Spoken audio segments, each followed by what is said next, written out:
Take just a couple more minutes, maybe 3 or 4 more minutes, kind of get resettled, and we'll get going again. It is a third.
I'm ready. So I think we will keep on going and pick back up where we left off. So we're introducing this idea of the pulpit pew divide, which I heard from a couple of you during lunch that you would affirm, seeing that take shape in your meetings and your congregations that you're a part of. Just a summary. Here's what I would say we're kind of discovering in that Ephesians 4 passage before we dive into a little bit more of some of the effects and the causes of that. So every Christian has the responsibility to become more like Jesus through personal pursuit and participating in the work of the ministry. So here's what I'm saying. This is what I think Paul is saying, is that every Christian, every single person who's a Christian, has the responsibility to grow, to become more like Jesus.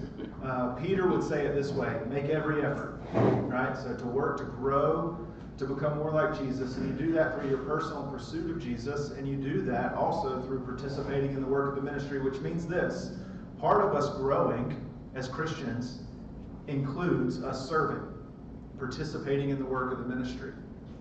So think about this, and we'll talk more about it in just a second.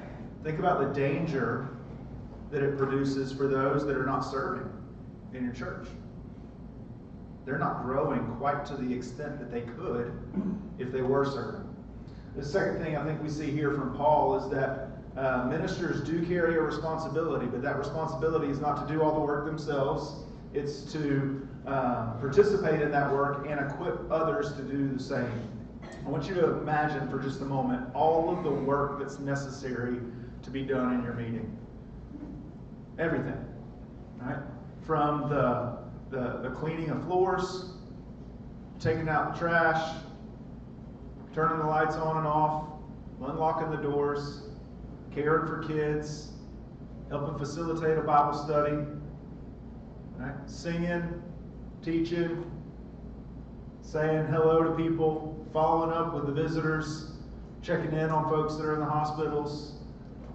Now I want you to think about a realistic number of hours that someone could give to their work in a week. I don't know, I know some of you work 50, 60, 70, 80 even hours some weeks. I don't think that would touch quite enough to do all of those things, one person. Right?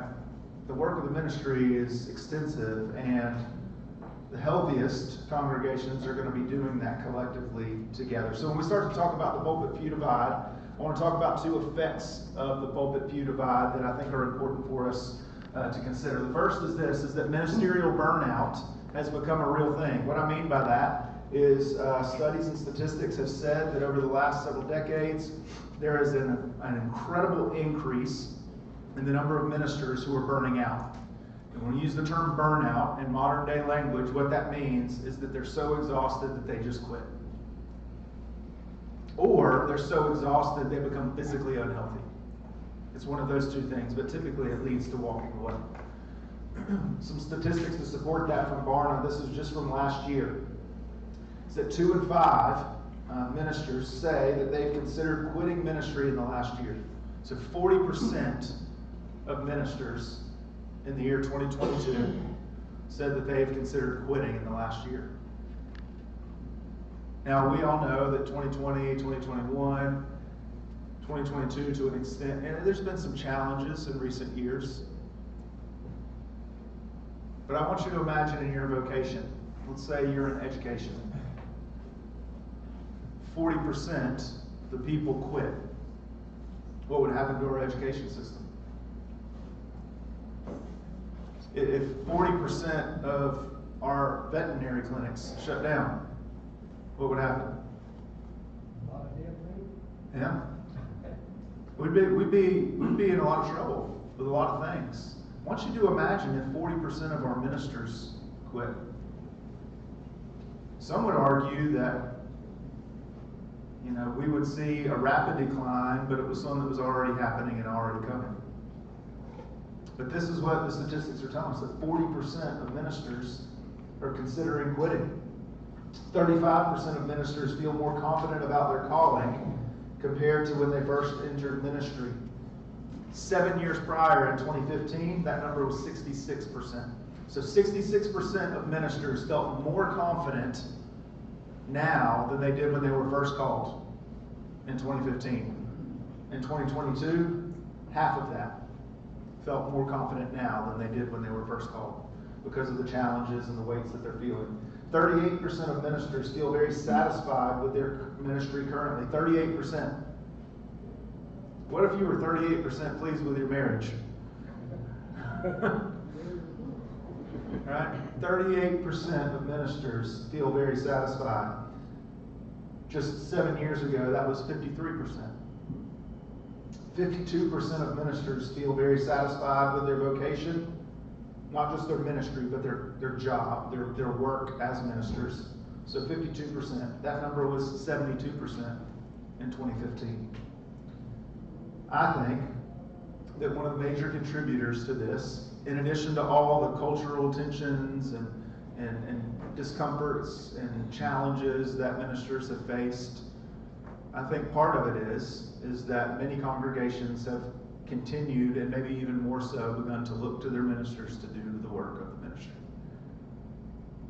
And it becomes unrealistic. This is something I say to younger folks in ministry often, is that you need to prepare for what's ahead, because this won't be like anything else you could do. You will work all week to prepare to help people when they're not working, which means you'll be working when they're not working too. You likely will spend 8 to 10 hours a day, Monday through Friday, working to prepare for the weekend and ministries and programs and caring for people. But they're going to call you at 7 o'clock. They're going to call you while you're eating dinner with your family. They're going to call you while you're putting your kids to bed. They're going to call you because whatever's going on in their life is the most important thing in the world to them, which makes perfect sense. But they want somebody that can help them when they're going through whatever that is. And you're the person they're going to call. And whether your congregation has 30 people in it or 3,000 people in it, they're going to call. And if you imagine what it's like to live, not just with constantly a lot of things to do, but with the anticipated anxiety that comes of wondering when the next call is going to be. I have my phone right now on Do Not Disturb. Right? I actually have only gotten one text message since I got here this morning, which is pretty good for a few hours. You know what it was? Somebody that wanted me to help them with something at church. My wife hadn't texted me. My mom hadn't texted me. No calls from anybody else, just somebody wanting me to help them with something they got going on. Right? You're constantly wondering when the phone's going to ring. And this is some, right? This is some of the effect, I think, of the pulpit pew divide.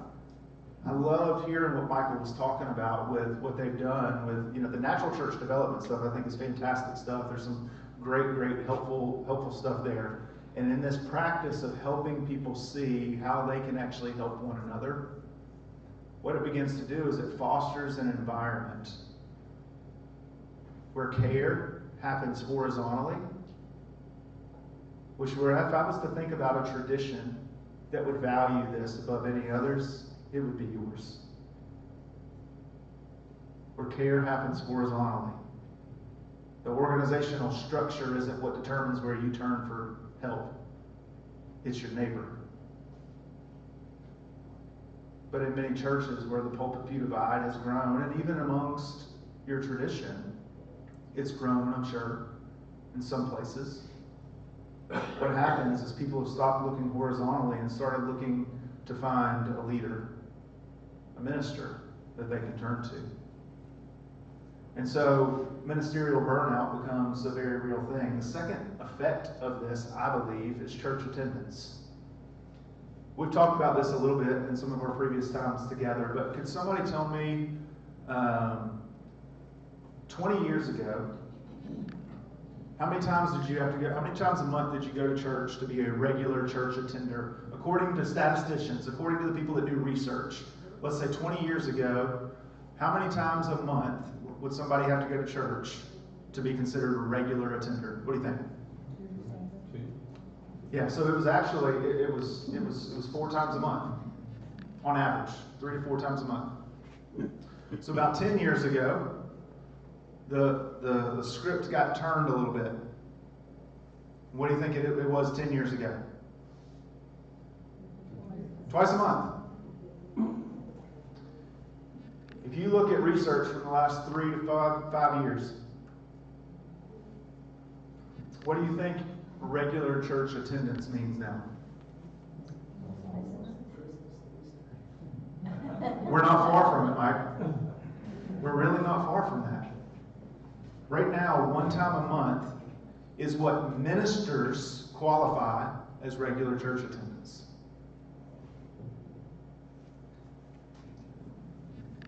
The wider the gap between the minister and the members, those that are leading and those that are congregants, if you will, the wider the gap, the greater the pictures we're seeing in ministerial burnout, and the more likely we're to see church attendance decline.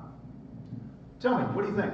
Why would church attendance decline if the ministers are doing the majority of the ministry? What do you think? Well, need to be there. They don't need to be there? Well, people ask me all the time, whether I'm at Cedar Square or when I was in Science Hill, it's like, how come your parents and sister don't come visit more? Because every Sunday he's teaching Sunday school. That's right. My sister's teaching Sunday school. Brother-in-law's running the sound. They have responsibilities at the church. They can't, they got their ministries, I've got mine. But to do their ministries, they have to attend their church. When people don't have ministries anymore in the church, they don't have to be there. Right, it's a commitment issue, suddenly. Right? What am I committed to? To attending a meeting? I go to meetings all week long at work. I'm going to sit my Sunday meetings out. They begin to equate everything that they do as this exact same thing. One is not more significant, which we all in this room would agree that those meetings on Sundays are the most important meetings of the week. Right? That's why you're here today. But people have begun to level the playing field. It's just another meeting. And what's my commitment level? Well, I'm just committed. I'll be there some. Can you serve? Can you be on one of these committees? No, I'm too busy. We make time for what matters to us. We make time for what matters to us. Listen to some of these statistics about church attendance. About 85% of pre-pandemic attendance is come back. So this isn't comparing individual to individual.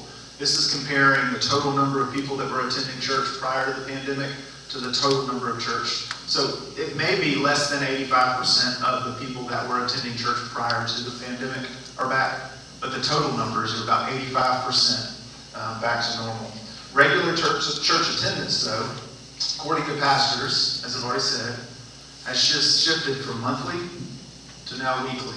And I really don't think we're far from it being even less than that. Within the next 10 years, my hunch is that regular church attendance will be defined by even less frequency than it is today. All right? And so I think part of the implications, one of the effects, a couple of the effects, you've got ministerial burnout and church attendance that are being affected by this. And again, if you think about what Paul is saying, it's not just being in church that helps me become more like Jesus, it's serving. It's doing the work of the ministry that helps me become more like Jesus. So just think about the discipleship deficit problem that we've got and how it's actually connected not to people just not being there as much, but actually not doing as much, not serving as much. It's all connected, right? So here's what I want you to do around your tables for just a minute, is I want you to think about these 2 questions. First is just simply, do you believe that there is a pulpit or pulpit pew divide within your meeting, and why? And then what do you think can be done to overcome this? If you don't see this divide in your particular meeting, that's okay. Just think about it on a larger scale. And what do you think can be done to overcome this? based on the head nods that I've seen around the room so far today, I would say that some of you see it firsthand, all right? And based on the numbers that I heard earlier, right, there's a need in every congregation for some growth in this. So 2 questions around your tables. We're going to do you believe that that's there, and why? And that public-view divide is there, and then what do you think can be done to try to overcome this? All right? It'll take about 5 minutes around your tables, and if you need coffee or a bathroom break, right? I can see that after lunch gloom is starting to set in. All right? All right? Get you some coffee if you need to. I believe there is.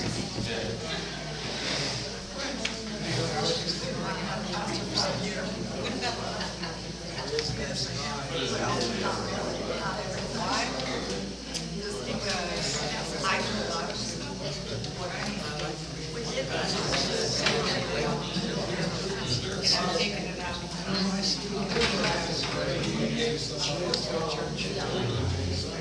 So,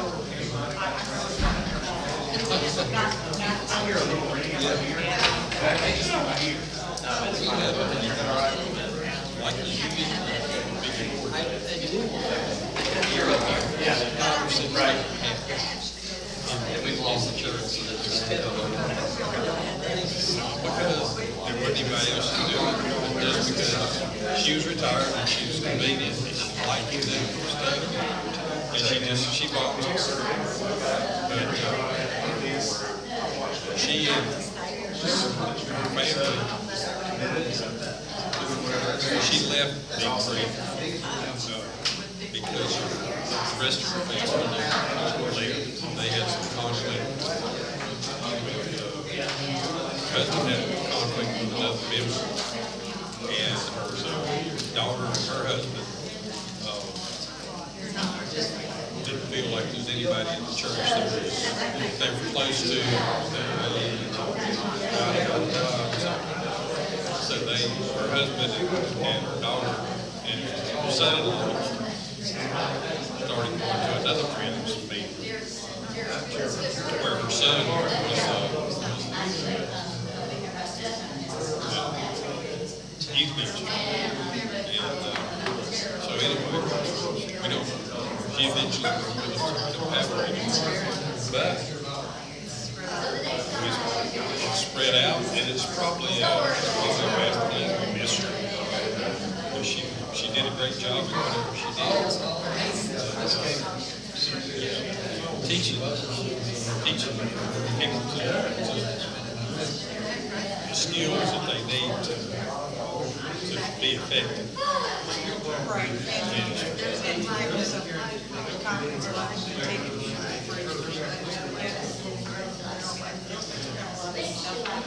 I think others can do it. I felt that way in the beginning. So I have seen that it wasn't too much shop. I need to let go of some of that. And it may be that you have to mentor those people. I actually had it right now.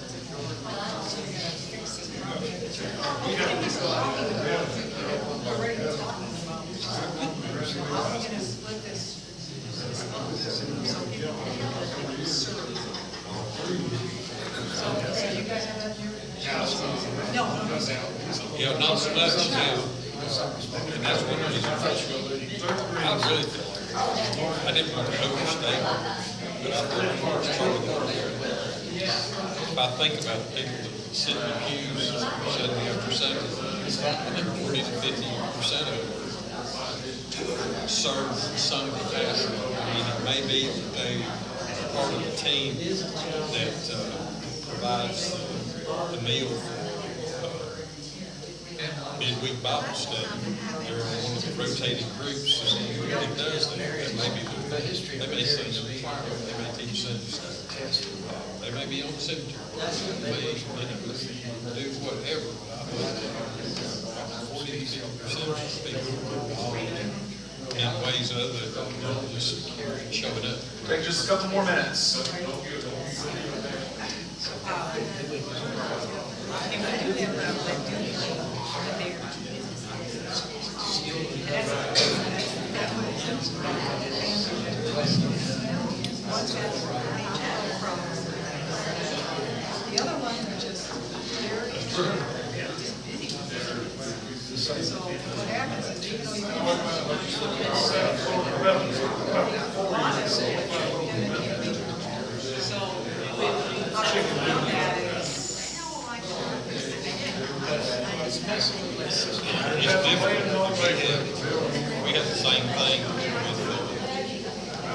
have some family that had two young ladies particularly that are gifted athletes. And these girls play basketball, they play volleyball, they play softball, and they're good at it. And so they're on school teams, travel teams. But having said that, they're all out of high school and college. So once Maggie graduates and goes on to school, I think it's going to put parents back on a much more regular basis. I mean, they come to me for Bible study when they don't really have to be involved. And they're at church on Sunday, and they do serve on committees. And they're active. It's just that the kids, and I understand that, the kids just want to see it. And you only have just a certain number of years to participate in that. Sure, what we try to do, one of the things we try to do is we've got a Bible study that talks about churches, talks about churches. All right. Let's bring it back together and talk for a few minutes about some of what you have seen and discussed as you were talking around your tables. I'm going to try to write these things down again as well. So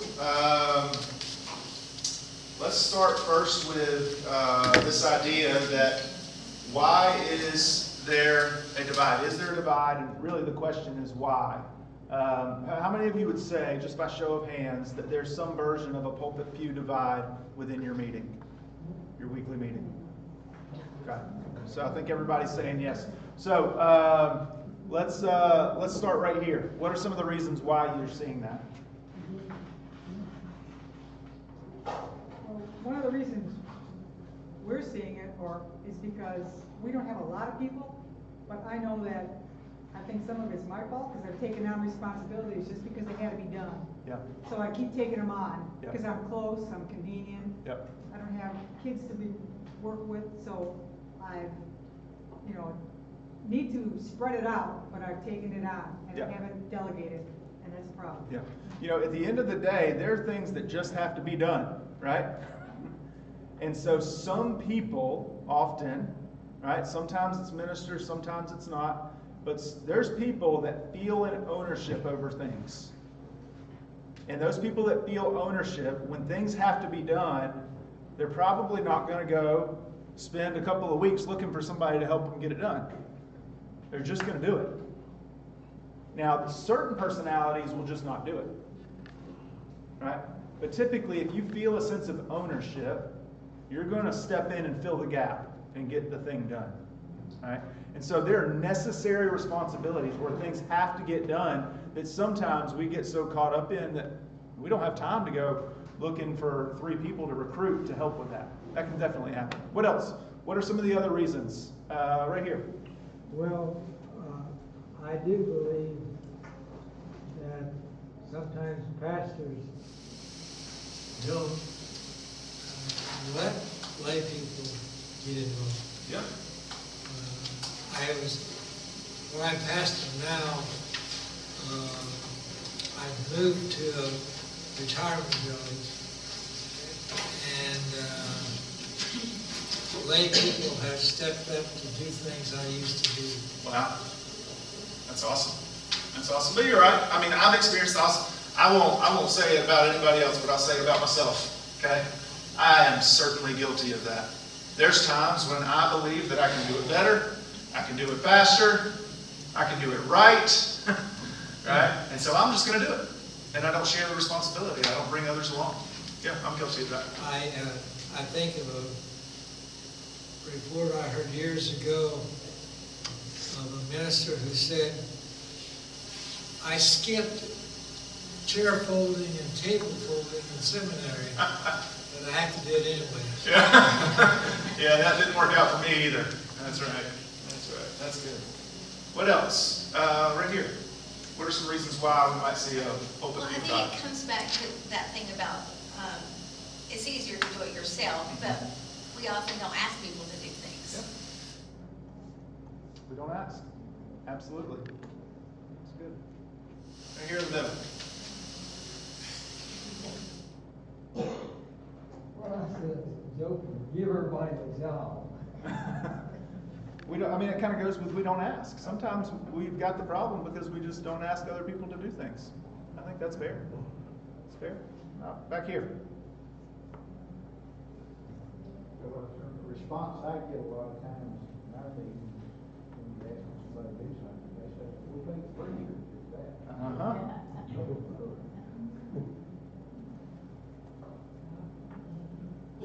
going to put that in quotes because that has been said thousands and thousands and thousands and thousands of times in churches, right? And I'll be honest, sometimes as a pastor, I feel some responsibility from that too. When I think about the fact that my church is paying me for what I'm being asked to do, and I recognize that, and I should feel some responsibility from that, right? But it's also used as an excuse to say, why don't you do it? I'm just going to sit back and pay you to do it. All right? This is what we do sometimes. You know, it's interesting. You know, different people have different approaches to things like yard work, don't they?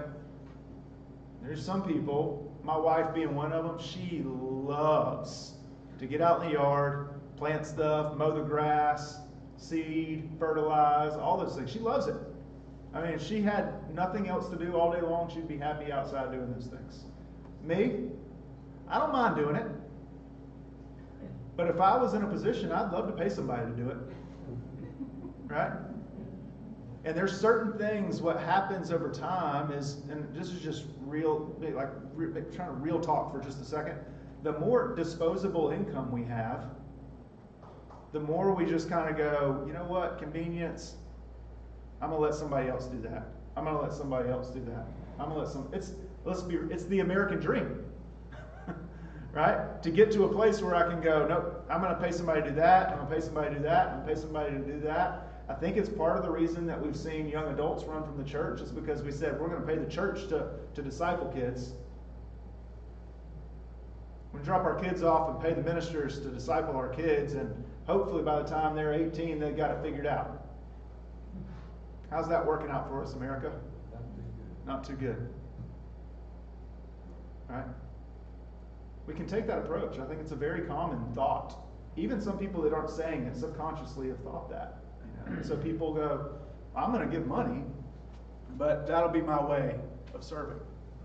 It's an important thing, right? Giving is still an important practice. It's a discipline. It's taught in Scripture. We should be doing that, right? Yeah. Well, so I'm bivocational. Yeah. And I've asked in the meeting I'm at, and I've asked some people to do things and they'll tell me yes, but they don't show up. Yeah. And so I have to be prepared if they're going to be there or not going to be there. And you ask so many times, and then eventually it's just easier to just go ahead and do it yourself, or take on a few people that know that will be there, because you can't. Reliability is a big issue. That's good. Yeah. Yeah, I think that's fair. You think about, again, hypothetically, you're meeting, your church, you're hosting a spaghetti dinner for the community on Thursday night, Friday night. You're going to do that. Well, somebody's doing all the work to make sure everything's ready and prepared, trying to enlist volunteers to come and be there and help out. But if 4 of your volunteers are among the group of people that you're not sure if they're going to show up or not, you know what you're thinking about all afternoon as that time gets closer and closer and closer? Oh, I need to make sure I do that too. Because I don't know if they're going to be here, if they're going to show. I've felt it. I've experienced it. It's real. That adds to the burnout. It does. The angst, the anxiety that comes from that constant question looming in your mind is, are they going to come through, or are people going to do it? It's fair. All right, what about the back? Oh, yeah, Mike, go ahead. Yeah. Have you ever tried saying, no, that's not what you paid me? Me personally? Absolutely I have. I might be the more kind of direct camp. in how I associate with people. So I have actually, I remember my days, I have to go back about 15 or so years when I was a student pastor, and I had zero filter.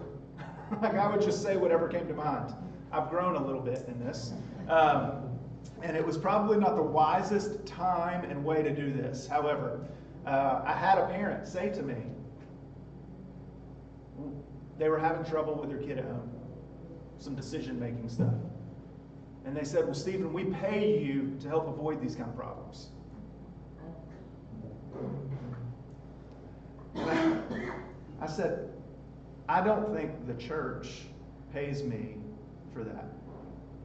I think the church pays me to help you know how to navigate that. But I can't fix that problem. And it's not what the church pays me for. And so, that didn't go over great. It didn't go well. It didn't go well. But I think so many of things like this are like, there is the belief, there is the thought of that, but there's some culture things that need to happen within a particular church or meeting. And here's what I mean by that. For example, though the pulpit pew divide needs to close, we don't need a gap this way.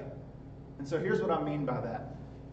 If people begin to see that the minister is not the one who does it all, but the minister still doesn't associate himself with the congregation, there's going to be just as much problem and turmoil. So for example, I'm a firm believer that you lead by serving.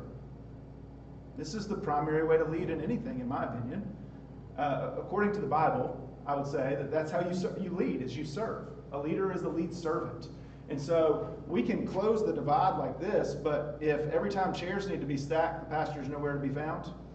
If every time things need to be cleaned up, the pastor's nowhere to be found.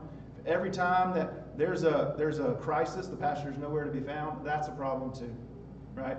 And so I don't think you don't solve the problem by making a divide this way, right?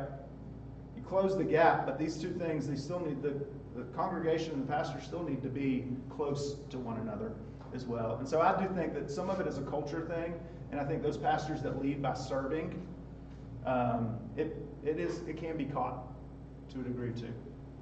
So it's a great question, and it has been my experience with it, and that is not the way to deal with it. It didn't go well. Didn't go well. Good question. All right, what else? Back middle here. Reasons why? Our experience is, I think that a lot of times in the past, our meeting has had people who were kind of retired, that didn't have a lot of other response, so they took on a lot more stuff, and we got used to that. Yeah. And someone tried to help us figure that out, and it didn't take on some people. But anyway, but that is the thing, we just sort of got used to it, and it was hard. It's hard for people to see that, yeah, that's the pastor, but we also need to take some responsibility for some things. We need to be out visiting. We need to be checking on people that are sick or the elderly. It should not, all of this should not just fall on our pastor. Yeah. He has a lot of other stuff going on. Yeah. And we need to take some responsibility too. It's good. And our pastor does everything for us. Yeah. And David Milligan, Yep. and people trust him all over Asheboro. Yeah. He joined Rotary, and he became president within 2 or 3 years. Wow. And every time somebody needs to have and didn't show up for the prayer, he has that. And I guess since he doesn't have a family, we're his family, but we have, and he never, ever complained. Yeah. And everybody, they maybe just expect it, but we did take over closing the church. Yeah. And every Sundays, he won't let me do it anymore because I did them all messed up. But seriously, he will let me do it if I do it right. That's good. We need to know how to help him, and we need to have those close talks. Yep.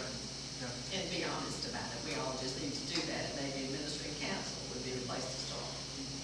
You know, every church to a degree, needs the pastor that's willing to do anything. But every pastor needs a church that's willing to do anything. Right? It's this symbiotic thing.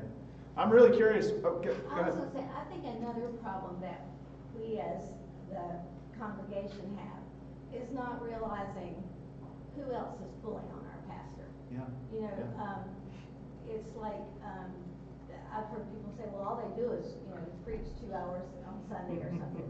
Which, I mean, can you imagine how many hours go into the preparation of the sermon? How many people are calling him for whatever needs? Yep. And so we don't always know who's tugging on him when. Yep. And I think that can cause a lot of stress for a pastor. I've been told that I work 4 or 5 hours a week on Sundays and have 8-hour quiet times the rest of the week. I wish it felt like that, But I think you're right. I don't think we all. I mean, again, and this is a human nature thing. When we are going through what we're going through, we want somebody that can help us. And we look at our pastors and we think, they can help me. That's what we think. They can help me. And in so many ways, we're right. But when you have a congregation, whether it's 30 or 3,000, and they all feel that way, it becomes pretty challenging. All right, this back table over here. I waited to last for y'all on purpose. We literally had this in our staff meeting for 2 hours 2 weeks ago. Did you? Yeah. All right. Because we kind of recognized that we had taken Cedar Square as far as we can with us doing doing most of the work. That for it to continue to grow, numbers on Sunday, people volunteer more, is, I need to be the pastor, he needs to be the youth pastor, but lay people need to be lay people. Yeah. Now, I will say this from my experience, you mentioned something about pastors don't share the responsibility. Roger was never this way with me, but I was a pastor where Roger attends for 8 years. My experience is, and this is Michael's personal experience,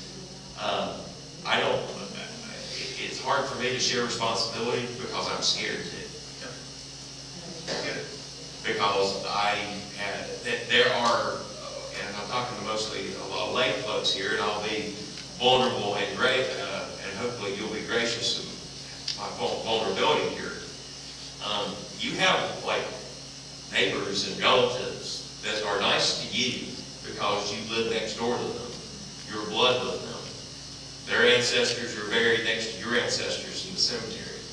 But some of those folks, well, it's interesting how they treat their pastor at times.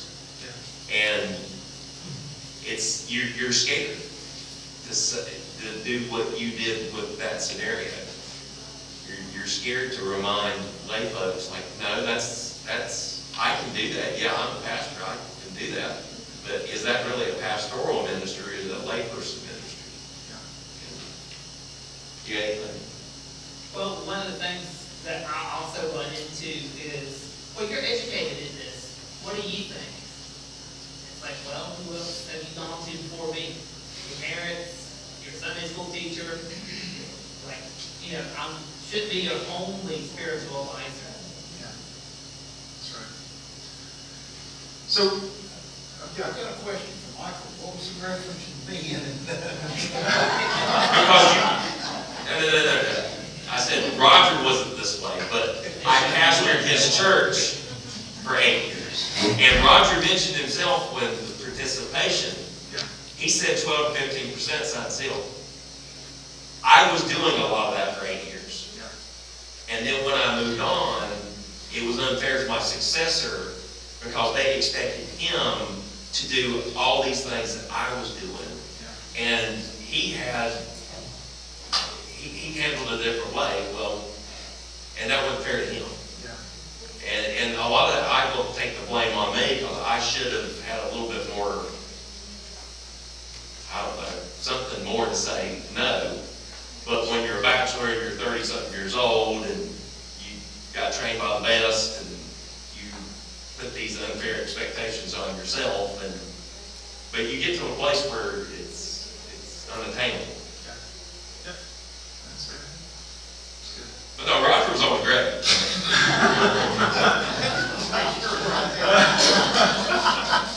So what I heard him saying was that you might be able to identify with this because you've seen it in that context and not because you were that problem.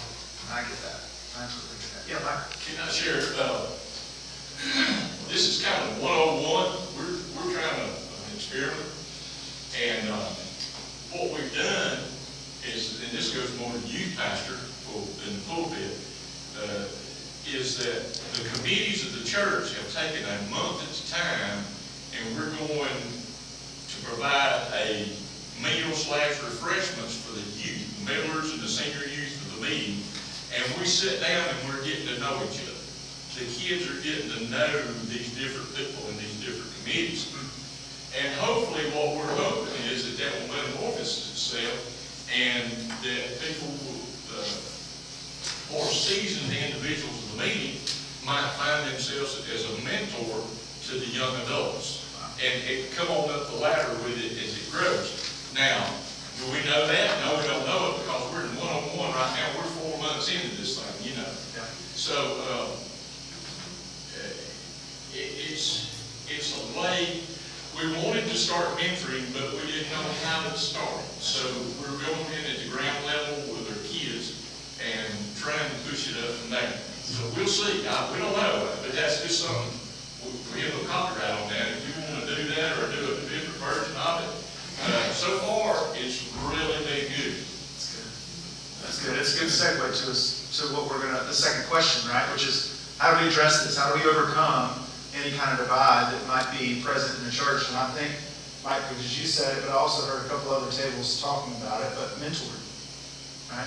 And what y'all are doing is trying to get creative around what's the question we asked last time, what's the mechanism to connect the generations so that these kind of relationships can kind of begin to form and be facilitated? Right? Well, y'all are creating a new mechanism for that, right? A new mechanism where you're getting creative and going, hey, here's a creative way to get generations together where there might be opportunity to spark a relationship.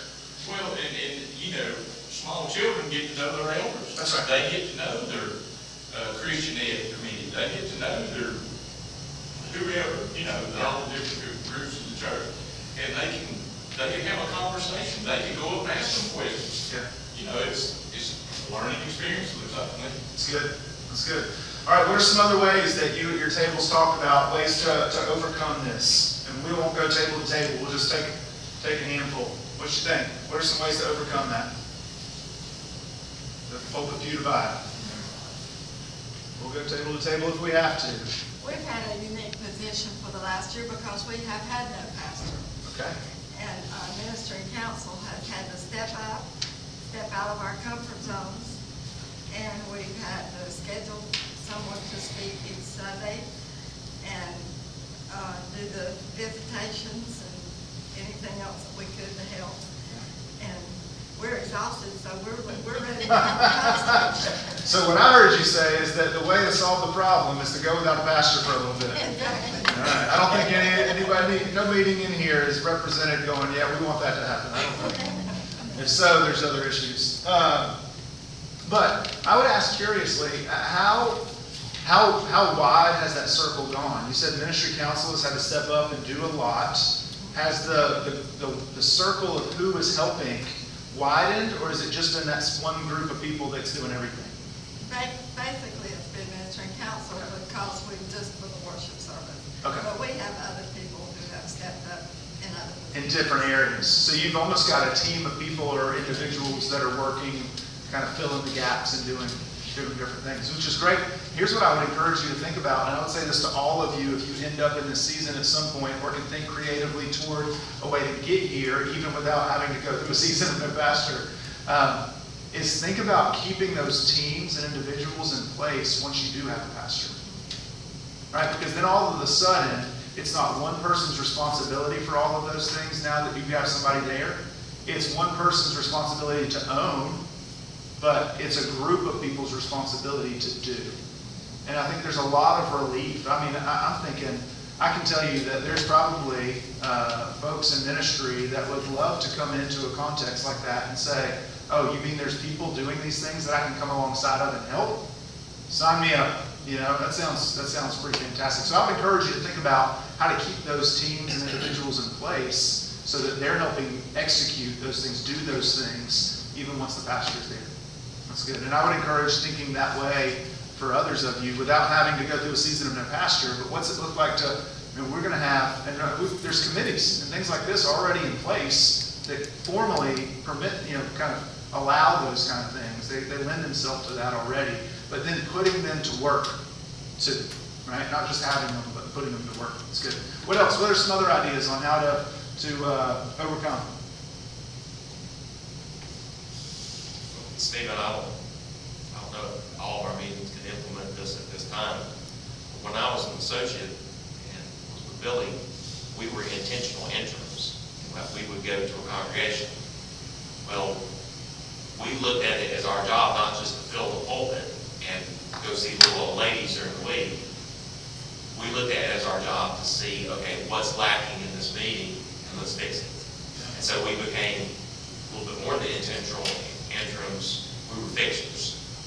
And so that when the pastor that was the permanent pastor came on board, they were coming on board. A ship that had been in dry dock and gotten its repairs and ready to sail the 7 seas again.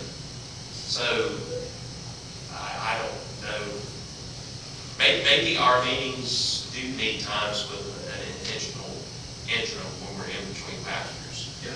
Or maybe we do need a ministry that's a fixer that can come in. But I understand the challenges that Billy can do it because he was Billy Brick, and he had garnered that respect and trust. Revitalization tries to do that. But a lot of times it's the pulpit pew divide is so big, a pastor doesn't want to be vulnerable and let someone come in. Yeah. And then those in the pew, well, this is an outside person. And so I don't know how to fix that quite. Yeah, it's sort of an innocent third-party idea, right? You have somebody that kind of comes in, and this is the whole idea of consulting and work outside of the church world too, right? You bring in somebody that has no ties, they have no bias, they can give you a third-party perspective on things and be pretty honest with you, maybe help you take strides towards the next thing. I mean, that's the concept of the intentional interim, which I will tell you that I am a product of that practice. David Warner, who was here with you a few years ago, was an interim at the church that I now serve at, and the work that he did over a year and a half period was tremendous for a church that was in desperate need of clarity and direction and healing. It was in desperate need of that kind of attention, and he brought that. And now the church, now some 3 years later, is in a very healthy place, is growing again, and some of these strongest points of contention within the church have actually been addressed and dealt with and overcome. And so I think the intentional interim, again, what I don't want to suggest though is that you find a way to get your pastor out so you can get an intentional interim. Don't do that. All right, that's not the solution. But certainly utilizing those seasons is really, really important, I think. What else? Other ideas on that? Stephen, one more thing. A lot of times, I don't think we communicate with the pastor enough because what seems to be a problem a lot of times, after a group sits down and talks about it, it's not really a problem. It's just something that needs to be repaired. It's nobody broke it. We just need to fix it. Yeah. And it seems like it's going, I don't want to address that because if we do this, there's going to be a terrible uproar and everybody's going to get mad at each other and all this. And that's not, if we don't communicate, we just sit and let something, I hate to use the word, but fester until it really becomes a problem. That's right. Where if we sit down and talk about it and address it, it would be that. Yeah. It'd just be something to fix. Secretly, you won't believe how many times a monthly meeting of ministry and council I've been dreading, not being able to sleep, not being nervous as can be because I'm thinking, this is going to be awful, this is going to be a blow up. And then it was nothing at all. It just needed to be addressed. And then there's plenty of times ministry and council and month meeting, you sit there like, really, this is a problem? Really? But yeah, sometimes you don't need a new engine in the car, you just need to change the old engine. Well, you know, and sometimes you just need to do a regular oil change. You don't need a whole new engine even, right? I mean, I'm going into premarital counseling mode multiple times today, all right? And this is something I encourage every young couple getting ready to get married to do. Every week, have a designated time and place where you and your spouse sit down and ask 3 questions to one another. You ask the questions and you listen. You don't provide any answers, any solutions. You just ask the question and listen. What's going really well for you? What's really difficult for you? And how can I help you? And then you pray for each other. And if they they solicit your feedback for help, you give it. But really it's about knowing what's going on in your spouse's life. Some of the committee meetings and council meetings that you have would be a great context for that. For the pastor to be able to say, hey, here's something that I think is going really well right now. Here's something that I'm struggling a little bit with. And here's how you can help me with that. So long as the other people, the lay people in the room, have a chance to say the same thing. Right? But if there is a designated safe space for this to happen on a regular basis, so that we can avoid okay, they want to meet with me. What do they want? Which I've felt that anxiety too. And I've gotten to the point now where I try to avoid, with whatever I possibly can control, to have a meeting when I do not know what the person wants to talk about. I always ask the question, could you tell me what it is that you wanted to talk about? For 2 reasons. 1, I don't want to get blindsided. And 2, there is times when people just want to kind of take a shot. And it's hard to tell you that before they come in. Sometimes it's a little bit of a deterrent. Okay? But if there's regular space and time for us to have these conversations in a healthy way, it can really, really, really, really help. But it is hard for a pastor to know what the concerns are if they're not voiced. But they need to be voiced in a helpful way. They need to be voiced in a way that is beneficial. They need to be voiced in a way that's honest and humble. That says, you know what, this may not be that big of a deal, but I thought you might need to know. In a way that's not a personal attack. How many of you like it when somebody says something that maybe feels like it's a shot on your character? None of us like that. None of us like that. And again, it's a 2-way street, right? Right? I, as a pastor, don't need to be going to congregants without telling them what it is I want to meet with them about, without an intention to try to come to them with humility, and without the desire to look for ways to dialogue about things together so that we can get towards solutions. Right? I'm not taking a shot at their character, and I don't want them to do that to me either. But I think communicating those concerns, it's a 2-way street, right? But doing it in a helpful way is important. Maybe one last idea, ways to overcome this. I was just wondering, listening to all of this, administrative council as well as monthly meeting, our pastors do a report for everything that they've done that month. And I just wondered if it Ever goes out, or it needs to be in the bulletin, or it needs to be where people know what our pastor has done. He's not 8 hours arrested. Right. But that was just an idea that just came, because we know it, because we're at the meetings, but does the rest of the congregation that doesn't come? Yeah. I think that may be something we need to put out there. Something to consider for sure. And youth people too. Yeah. And what I would be careful with that, though, just from the perspective of a pastor, is none of the lay people in the church are going to submit to the pastor every week what they spent their time on. Right? And so what you don't want it to become is this sort of like proving ground of, I got my 40 hours, and you don't want it to begin to feel like that for the pastor, because then there's a layer unnecessary pressure on them from that perspective too. And so maybe there's a fine line in there somewhere where you can figure out a way that dialogue can happen or that can be shared in a helpful way. And honestly, I think one of the best ways for that to be shared in the context of a local congregation is when people are going, man, Michael was with me Tuesday night when everything kind of fell apart. And I really needed him there, and it blessed me tremendously.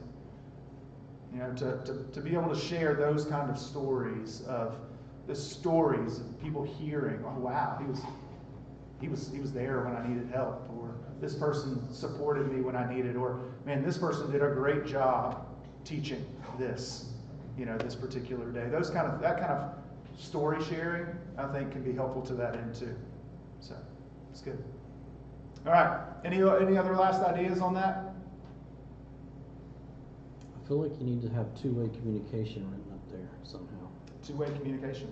Mm-hmm. Go back to it. Make sure we get it on there.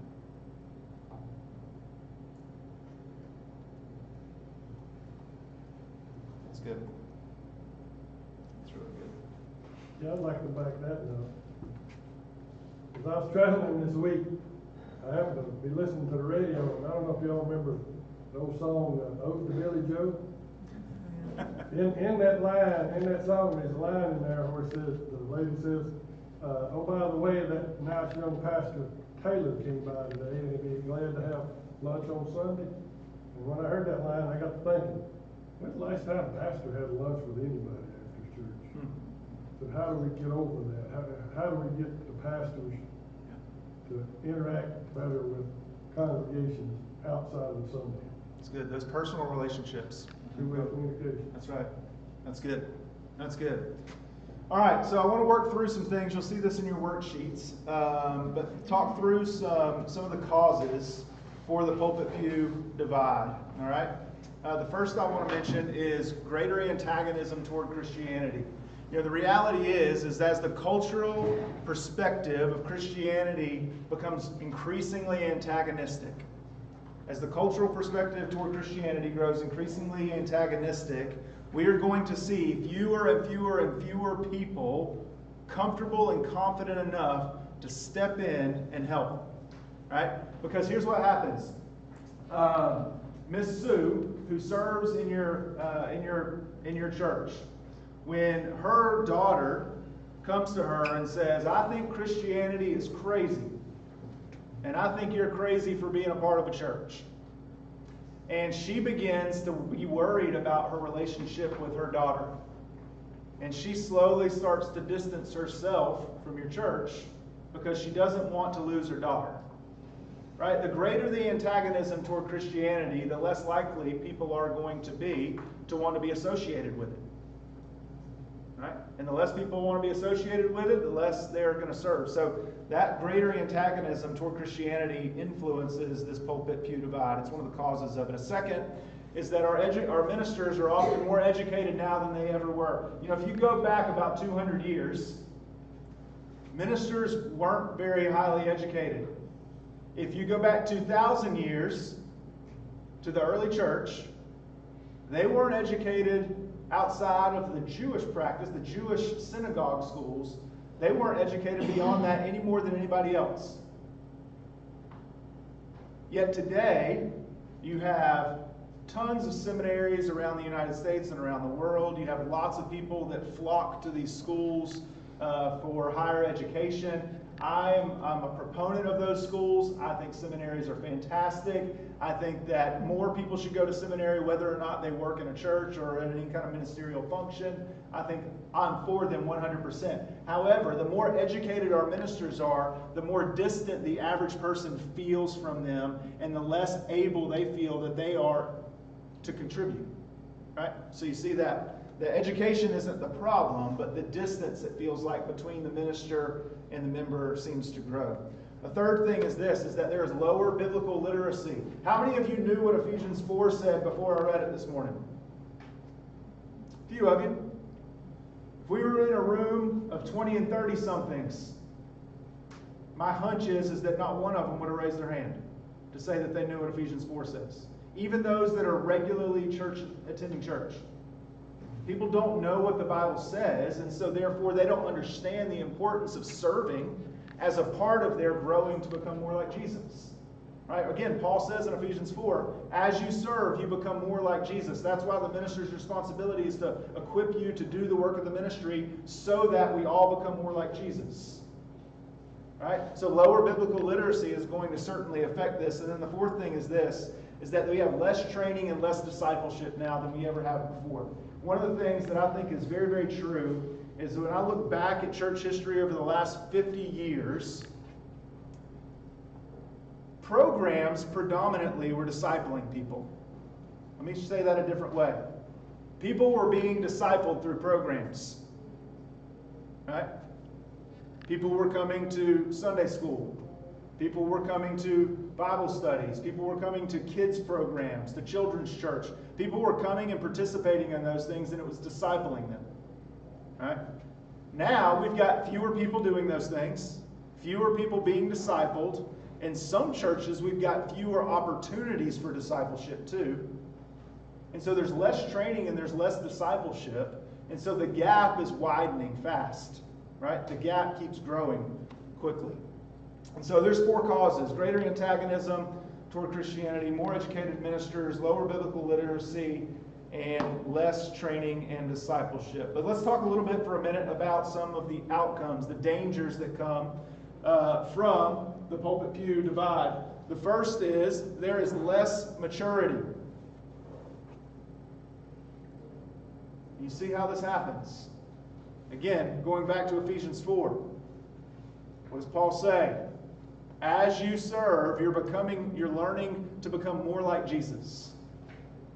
So if less people are serving, that means less people are maturing. And the less people mature, the less people we have. All right? So there's a great danger of less maturity.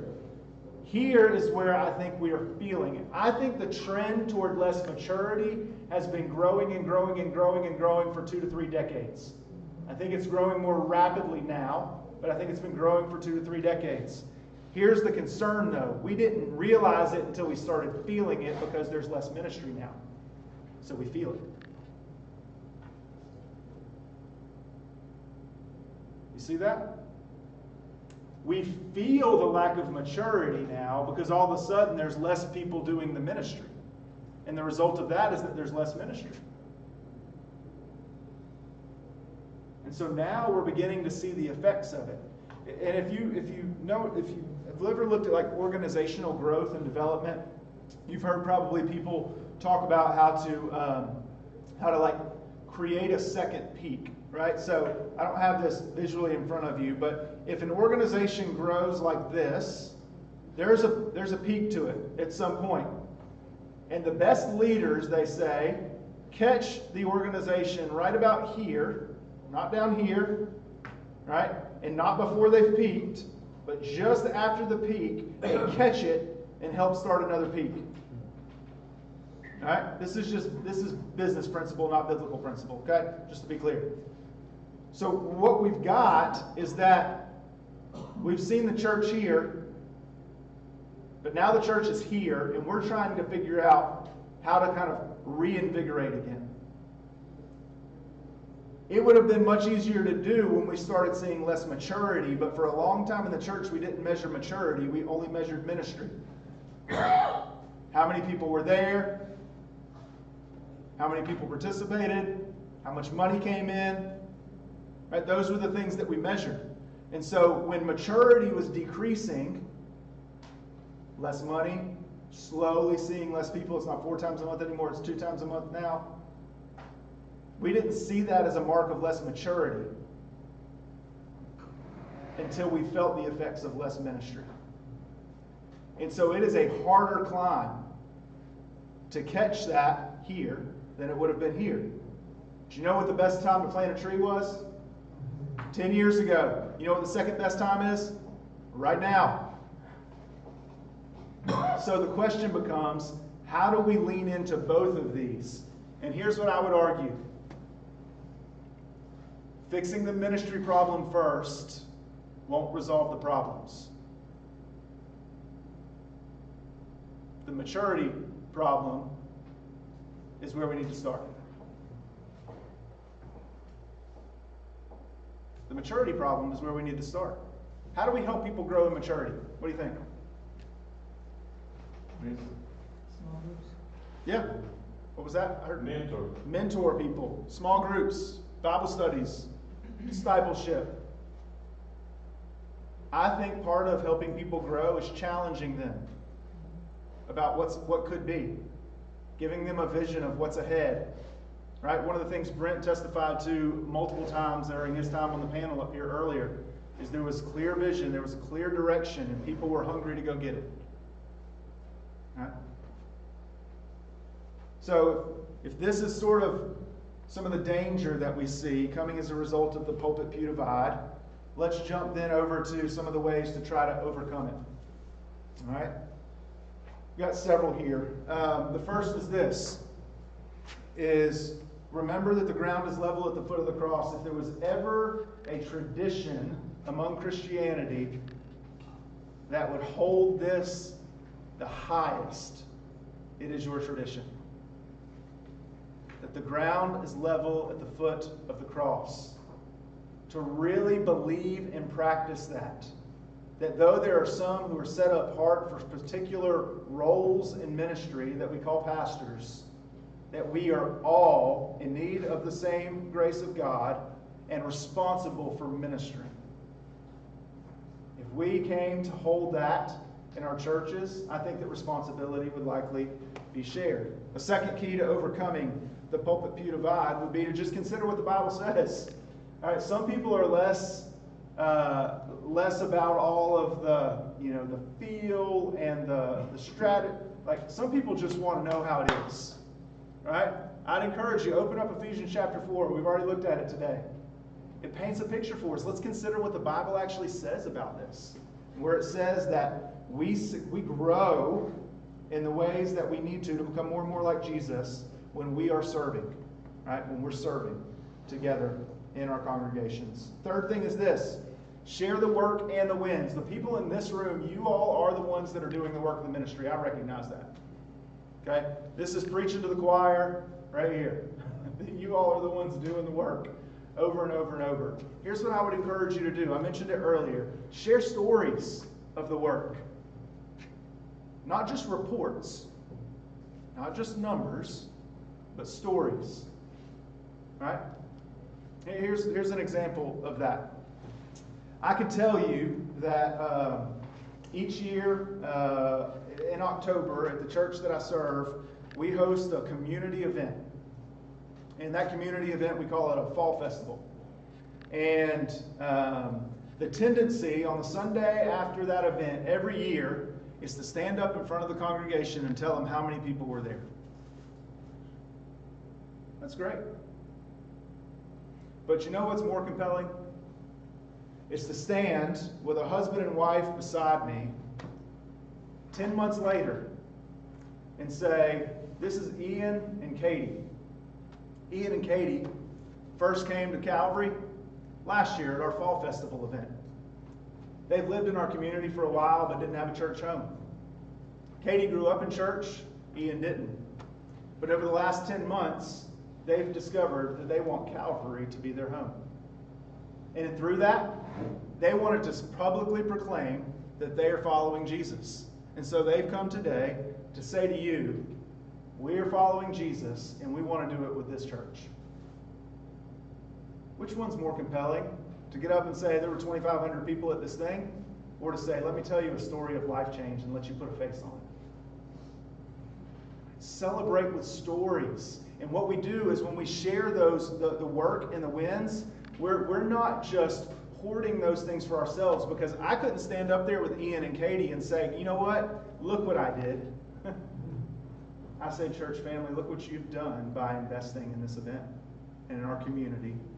By whether you brought candy, made food, whatever it is that you came and served and led a game. You did this. You were a part of this.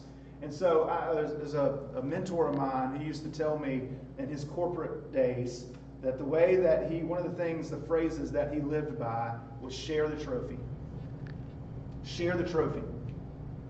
Which means that for you all who are doing the majority of the serving in your local churches, when something great goes, when something great happens, share the trophy with the whole congregation. Help them see what they can be a part of or what they are a part of. Right? I love watching the trophy presentations after World Championship or NFL's the Super Bowl or whatever. All of those big things. And what do? They pass it around from person to person. Everybody wants to take a picture with it. Everybody wants to hold it. I haven't figured this one out. Everybody wants to kiss the trophy. That seems like idolatry almost to me. But they share it. They pass it around. Everybody had a piece of it. Everybody played a role in it. Right? Share the wins and share the work together. Another thing, fourth thing is this. Stop asking and start inviting. Right? If we want to minimize the pulpit pew divide, invite people in to something significant rather than just going, hey, we need 3 more people to do this thing. Say, hey, would you come with me? Let me tell you about what we're going to be a part of. Right? Start inviting, stop just asking. A fifth thing is this, have a plan and make it meaningful. Have a plan and make it meaningful. When you invite people into opportunities to serve, think about ways to creatively make it meaningful. There's a great book called The Power of Moments. It's by 2 brothers, Chip and Dan Heath. They've written a lot of, it's not written just for churches, it's written kind of with a larger sphere of influence connected to it. But in the book, The Power of Moments, Chip and Dan Heath talk about how when you make a moment significant for somebody, it sticks them to it. Right? They use the example of a person who's starting their first day of work. They contrast 2 different encounters. One person shows up to work for the first day. They get to the front desk. The person doesn't know who they are. Asks them who they're there to see.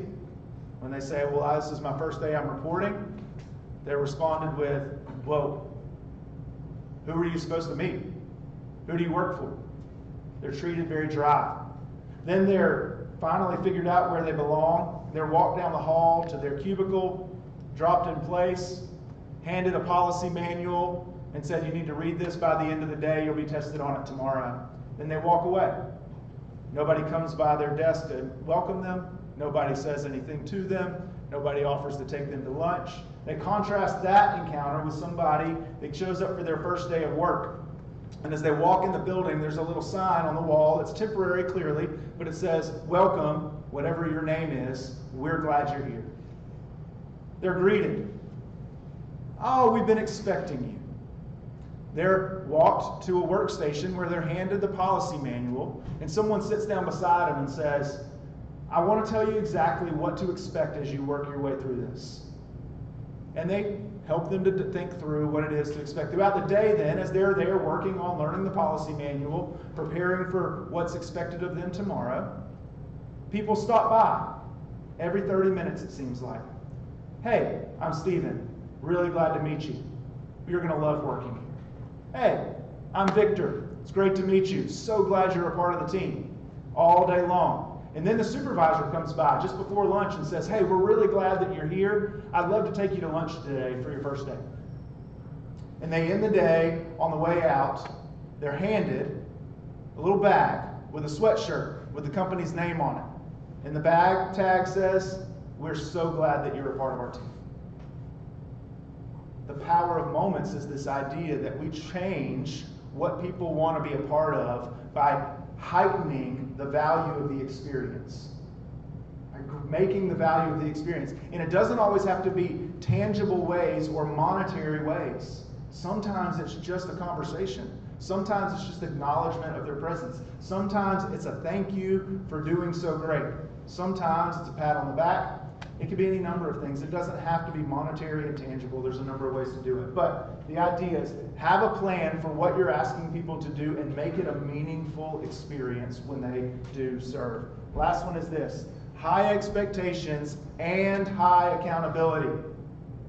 High expectations and high accountability. One of the things that I have discovered, and I used to think this way, and I've discovered the flaw in thinking this way, is that if I get people on the team and then just kind of let them do what they want to do, avoid any sort of like, hey, maybe we should try it this way instead of that way conversations, that it is a lot easier immediately, but it's a lot harder in the long run, because then I've got to go behind them, fix the problems, solve the issues, or fill the spot when they drop out.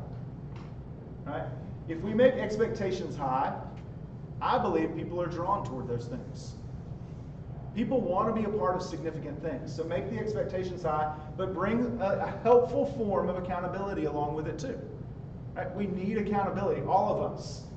All of us, in every area of our lives, we need accountability, including in the ways that we serve. So when we start talking about the pulpit-pew divide, right, we know that there's a number of reasons for it, but the danger is that it creates less maturity and less ministry. We want to try to catch that curve as early as we can, right? We know that for the majority of your churches, right, we're a little bit further down the curve, and so the question is, how do we catch it now? Well, I think that these 6 ways are among them. Reinforce the people at the grounds level at the foot of the cross. We all need one another, and we all need Jesus. Help people understand what the Bible says. Share the work and the wins, right? Share the trophy with folks. Invite people into something significant. Make it a meaningful experience.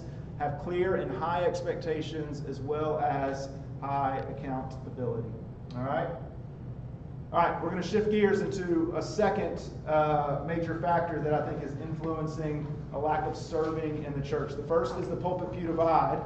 All right? The second is a little bit different. So here's what I want to ask real quick. In this room, we'll do it this way. Call out to me the characteristics of the type of new volunteer that you need in your church. You need a new volunteer in your church. We all need volunteers. They're energetic. What else? What's that? Enthusiastic. Dependable. Any characteristic. What else? Trustworthy. Gifted. Pleasant to be around. Yeah, present. Believe in your Bible. Caring. What's that? Believe in your Bible. Yeah, they believe the Bible. They have the same shared beliefs. What else? Have a servant attitude. Servant attitude. That's good. That's good. What else?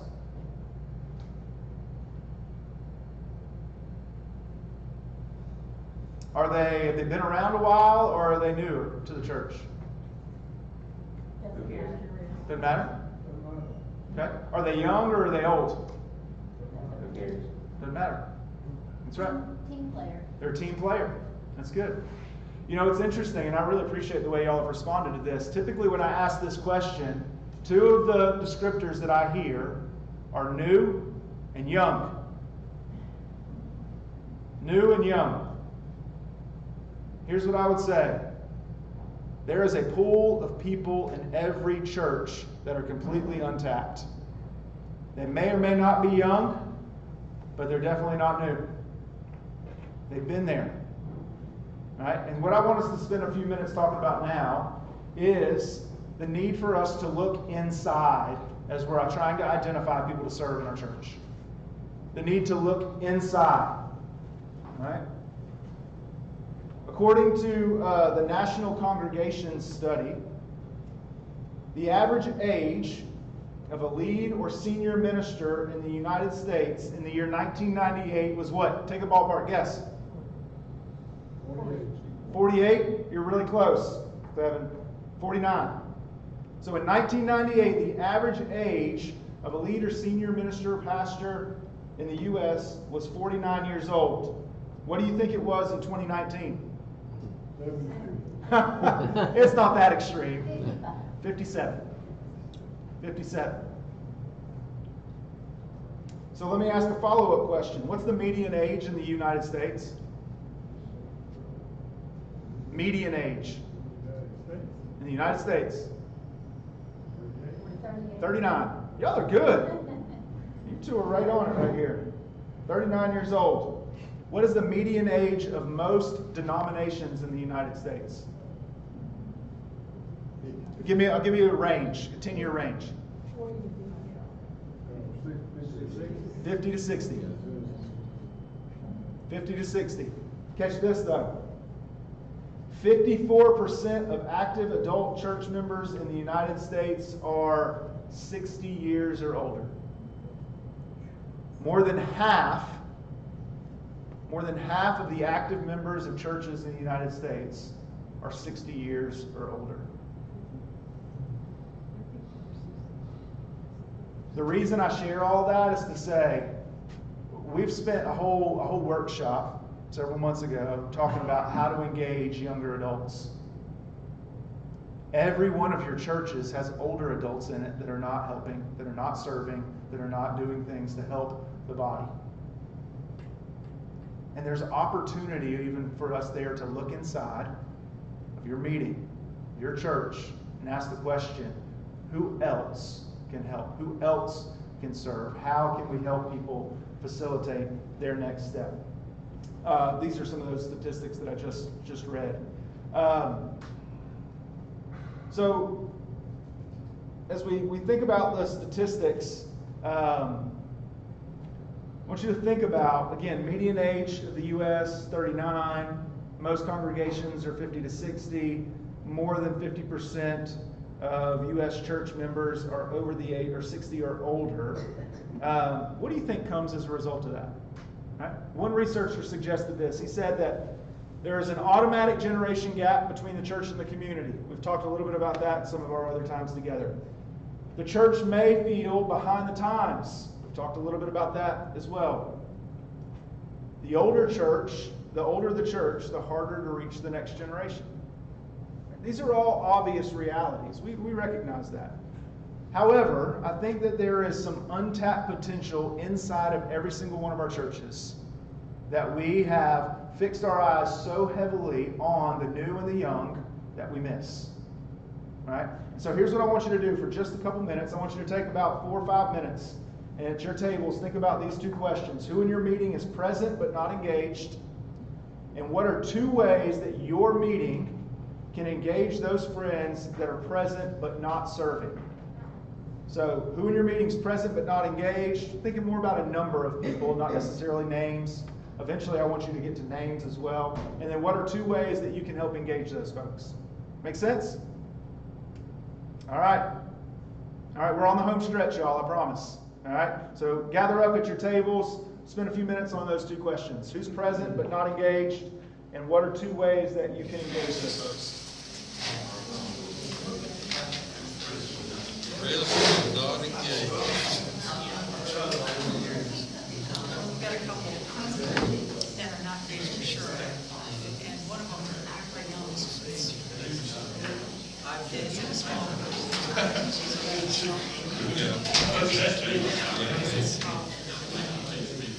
maybe serve some.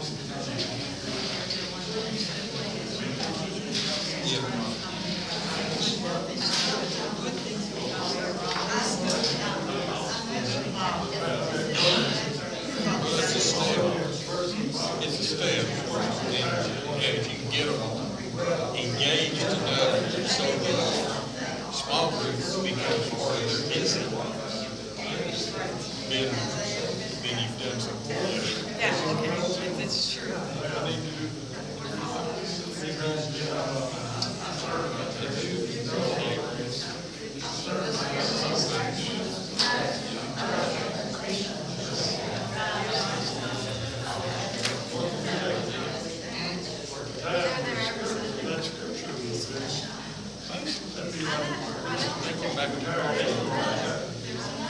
Congregation, that kind of mental image boost.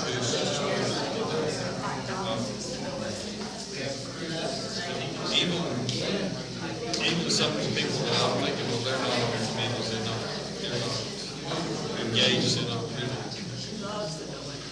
doing much, but they still come to Bible study on occasion. They're not regular, but they come to Bible study on occasion. one couple just got done with the new members that they committed to. They joined the church. So, I'm trying to say Just to keep you moving, I would say focus most of your time on the second question. On the second question. show up on Sunday morning.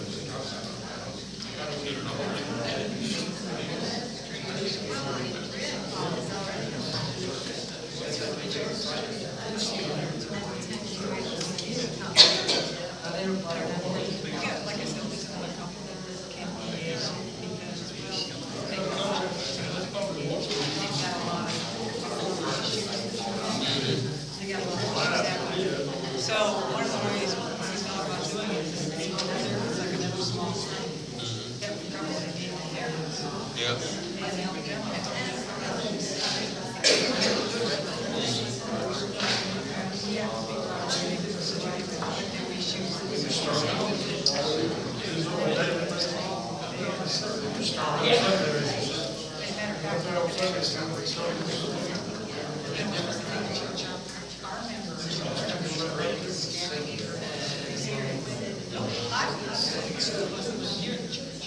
The other one was 10 miles out. So we thought about maybe some help with that. All right, just about another minute. Closer.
All right.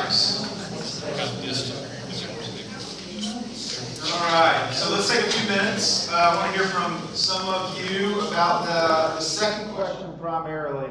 How many of you just briefly were able to identify, okay, there are a group of people, there's some people, there's individuals, there's lots of people that are in our church but not serving. Everybody able to identify some of that? I would imagine so. Again, based on the numbers, just simply, I'm not a mathematician. I went to NC State, but I'm not good at math. But that by the numbers you shared earlier of how much of your church is serving regularly, that there's a gap, right? And so, with that being the case, what are some ways to engage those people that are present but not serving? What'd you come up with? One of the things that I think need to happen is to say to people in our congregation, everybody has a ministry. Everybody. That never ceases. Yeah. So the one thing that I've heard, Steve, and Kevin agrees with me, we go to people to ask them to do something, and they will say back, I've done my part. Yeah. Particularly older people. Yeah. It's time for somebody else to step up now. Yeah. Yeah. And needs to be a change of attitude. I agree. I would imagine some of you in this room have felt that way at some point. Maybe even, nobody else is doing anything. I feel like I'm the only one, you know? And I will tell you, now's not the time to tap out. Now's not the time to quit. Right? The ministry that the Lord has given each of us, those certain aspects of it may be for a season. Ministry is not for a season, it's for a lifetime. And every member is a minister. Every single one of us has a responsibility to that end. And you're right. People need to be taught that. People need to understand that everybody has a ministry. That's great. What else? Other ways to help people that aren't engaged to engage. We were talking about our own individual situation in Cedar Square. Yep. When Bible school comes around, and certainly we takes the lead on getting the volunteers. We got lots of volunteers. There's a lot of folks that will come, and it's great, and it's awesome. But the ministries of Quakers are so committee-oriented that to serve on a committee, you have to be a member. And a lot of our folks at Cedar Square are not members. But they can still do great ministry for the things that they don't have to be a member of. So what are some new ministries that our meetings can do that faith and practice doesn't state that they have to be members? You know, I think that ties in a couple of ways. One is I think there's different types of ministries in part because there's different gifts, different abilities that people have.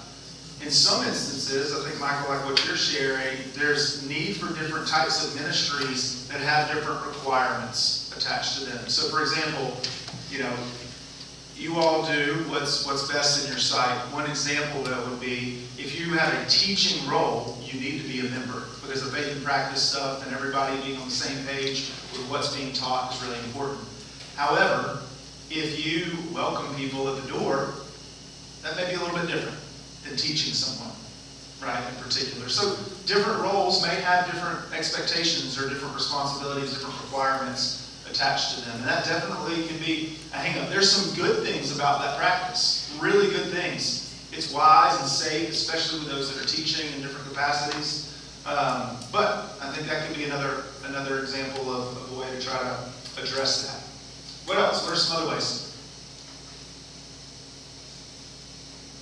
I heard you talking. I know you got ideas. Question. Yeah. You have members, but they're homebound. They're not present. But they can still pray. Yep. They can still send cards. That's right. They can still do the telephone. That's right. And many other things I can't think about right now. And I don't know that we use that asset. And there's some, I understand, homebound that they could do virtually any of that. But there's others that can do all of that. Yeah. And we've not tapped that resource, I don't think. Yeah. And we have several homebound. One of the coolest pictures of that I've seen was in a church in Tennessee. They enlisted their senior adults to pray for and write cards to the kids in their church. And so every kid, every month, was getting a handwritten card from a senior adult in the church, and that senior adult had committed to pray for that kid by name every week. Yep. So there's something, not only is that encouraging for a kid, y'all know kids get excited about getting stuff in the mail. They still do, right? But there's something that it does for a parent too. Right? I've got 4 kids. My 15-year-old's probably not going to be too impressed with the card that he gets in the mail. But my 5-year-old is going to be over the moon about it, and I'm going to see that and go, I trust them. I trust them more than I thought I did. I trust them even more than I already did. Right? There's something about that, I think. And there's people that have limitations for various reasons, whether it be health or other reasons, that can do things that fit right in a way to serve that isn't as upfront, face-to-face, and direct. We stream every Sunday. They're sitting there just as much a part of it at home as they are if they were in the service. That's right. That's right. One more thing you said there, we used to, and this is another thing we used to do, we sent postcards out from Sunday school classes. If you were gone for as much as 2 weeks. Oh, yeah. You know, you send a kid a card, Yep. guess what? You got the kid next Sunday, you got mom and daddy, you got some aunts and uncles, grandfather, grandma. You could get the whole garment if it was effective. Absolutely. And there was times that did that. Yeah. And see, when you start talking about like Sunday school environments, we think that the majority responsibility falls on the leader of that class, the teacher. Well, what about the people that are checking in on who's not been there? And making a phone call or writing a card. They're just as much involved in serving as the person that's teaching, right? It's a different type of role. Yeah. We did the child-adult connection, a version of that. And we call it prayer partners. It's great. It's great. It's a fantastic idea. It's good. What else? Other ways that we can engage those that are present but not serving? I think for some of us, we have, I guess you call them family churches, where a lot of family members go to the same church. Yep. And so if you don't belong to a family, I think sometimes you can feel like an outsider. So creating, even if it's having those people to your home, where they have some context for fellowship, you know, like just a point of reference. Say, also you like to play golf or you like to garden or whatever. They know you, and whether it's for a meal or I don't know if you were the ones telling us about the couple that bought the tickets to the Carolina football game. Somebody said they bought 6 tickets and they invited 4 people. That's awesome. That's Michael, I think. Okay. Yeah. Alabama Bible study. That's Okay. awesome. And so, you know, I think any way you can create community within the community. Yeah, that's good. That's good. Any other ideas? Keep moving along. Yes? Sometimes we tend to sort of throw things out and say, well, if anyone would like to, but then we don't make a personal connection to it. And some people just need that personal connection, personal touch. Yep. Someone actually talking to them. That's good. No, I think those are all fantastic. I mean, if you're not sure where to start, I think these 5 things right here are a great place to start. And you start thinking about walking out of here today and going, how can we increase the amount of people that are serving in our church? And if we're going to start at least in part by looking inside of who's already there, and what can we do to help people know that everyone has a ministry? What's it look like to help cast the vision for that and teach that for everybody? What's it look like to identify those that there may be different requirements for some ministries potentially? What's it look like to consider the homebound members or those that are typically groups of people that are untouched or untapped? What's it look like to create a sense of family? I think that's fantastic, and make those requests personal. We should probably broadcast the big request still, right? But y'all know where it comes. It comes in those personal conversations, those connections that we make that really lead people down to the next thing. So here's what we're going to do. We're going to jump into a couple of things. I just want to hit on some other ideas on how to engage those that are insiders, those that are inside of our church. First will be this. Somebody mentioned this earlier, but to look for natural avenues to engagement. If you have people that love to cook, plug them in. Find a way for them to use their gifts. People that are just really, really personable. They love interacting with people. They love talking to people. Give them those opportunities to do that within the context of your church. So looking for natural avenues to engagement. Another way to think about that would be, and then this is difficult, right? Because some parents, especially with younger kids, are going to say, oh, I just need a break from my kids. But you know what? If they've got a teenager, invite them in to work with teenagers potentially. And it may not be that they're in front of or leading. It may be that they're helping get a snack ready behind the scenes. Okay? But inviting them into those natural avenues to engagement. The second thing is this. Create a clear picture of a faithful disciple. Here's what I mean by that. We talked earlier about the importance of having a clear target that we want to move people toward. All right? So what is a disciple? What does a faithful disciple look like? To paint that picture for people and help people move toward it. Because otherwise what happens is when you're asking people to serve, you're asking them to do a job, not to become more like Jesus. Which is more appealing? I really want you to do this thing, or I really want you to grow with me to become more like Jesus. All right? Help give people a picture of what you want to help them grow into, and let that bullseye on the wall be part of what's drawing people toward those serving opportunities, because you believe that that's an end of serving.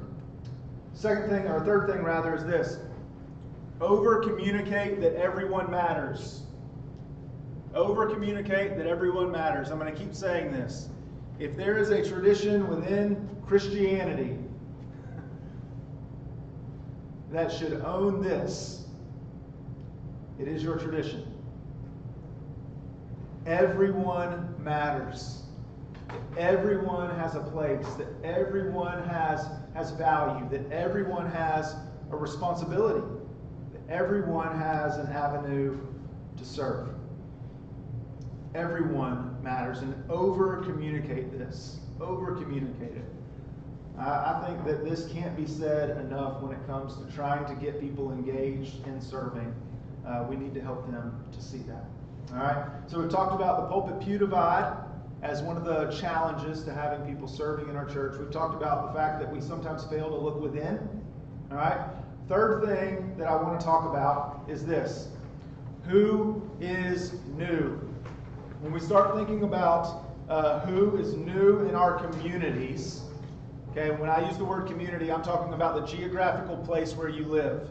Okay, not just your church, but the geographical place where you live. Who is new in your community? I think there are two primary categories of people. Okay, there's two primary categories of people. Before I tell you what those two primary categories are, who are the new people in your community that you want to come to your church? Who is it? Tell me something about them. What's that? A young family? Okay. Unchurched. What else? Any other characteristics or descriptors?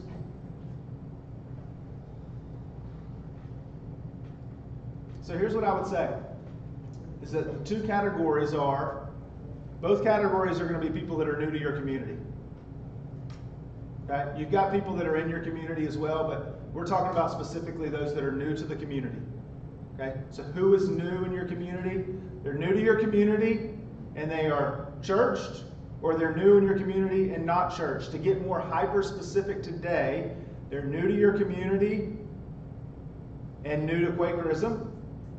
They're new to your community and previously have been engaged in Quakerism. Okay? So here's what I've got. New to your community, but not new to Quakerism. New to your community and new to Quakerism. And here's why I want to get hyper-specific with that. Okay? Labels in our culture today mean a lot. If you haven't caught on to that, there's a reason why everybody is trying to create a new label for themselves all the time. Because people don't like the existing ones. Just is what it is. I think it's terrible. I don't know why. I'm good with everything that is attached to me. I think I am, at least, most of the time. Sometimes NC State makes me a little uncomfortable, but for the most part, I feel pretty good about it.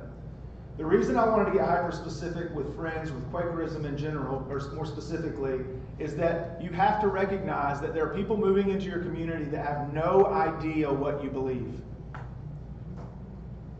They have no idea what your distinctives are, which is scary for people. And you have people moving into your community that know exactly who you are, and they're familiar with your belief and your practice, with your distinctives. And so it's a big distinction there, and it's important for us to understand that some people are coming in and they know a lot about us, and there's some people coming in that know nothing about us. Who do you think, is it easier for the person that knows nothing about you or a lot about you to walk in on a Sunday? What's more comfortable? If you know a lot about it, right? Right? Which means those that don't know anything about you are probably not just going to show up on your front step. They're probably going to come through relationship, through invitation. They may stumble in on their own after scouring things online or whatever the case might be. But here's what I would encourage you to think about, is to have a strategy for both of these groups of people. to have a strategy for both of these groups of people. I would encourage you, when you start to think about a strategy for people that are new to your community and are new to Quakerism altogether, they have no idea who the friends are. It's to have a process for them to learn that's easy for them to get into. One of those places is going to be on your website. Is it clear who you are and what you believe and how you practice that? One of those things is going to be more in person. If you're new, I'd love to have lunch with you and tell you a little bit more about who we could. I swing by your house and talk with you a little bit more about who we are. If you see numbers growing of new people, it may be that once a quarter or twice a year, you have a class of sorts that says, hey, let me tell you a little bit more about who we are. And every time a guest comes that doesn't have a background with the friends, to say, hey, in a couple months, we're going to be having a class. It's going to be here at this time in this place. And all we're going to do is give a little bit of our history and talk about some of the distinctives and what we believe in practice. You don't have to sign anything. We're not asking you to sign your name in blood or anything like that. All we just want to do is let you know a little bit more about who we are, because we believe that if you knew, you'd want to be a part of this. You'd want to be a part of this. Right? I would encourage you, do not be ashamed of who you are. There are places around the world, there are marketing professionals that would say, you might want to not talk about this or this or this. Don't be ashamed of who you are. Be confident. There's a reason why you're in this room. There's a reason why you're committed to the meetings that you're a part of. There's a reason why you serve the ways that you serve. It's because you believe in this. Don't be ashamed of it. But you need to have a clear and articulate way to communicate to other people who do not know that, who do not understand it, who you are and why it's so meaningful to you, why it's so important to you, why it's so beautiful. You need to have an avenue for people to see that. One of those is going to be the way that what they observe, the way that you interact, the way that you conduct yourselves. But the more helpful means is going to be through an environment where they can learn. Might be a website, probably needs to be in front of them in more direct ways, like a class or a conversation. So, when we begin to think about problems we're having with people serving, we need to think about who is new in our community. Because one of the solutions to the problem of not having enough people to serve is new people. Right? It is one of the solutions to the problem. But we have to know who is new. We've got to have a pulse on who is new and how not everybody is going to come through the same track as a new person. They're not going to come in with the same perspective. They're not going to be coming in from the same place, from the same background, from the same experiences. And we need to understand that and know that deep down in your souls, you know how beautiful what you hold to is. And you just want to bring other people along into that.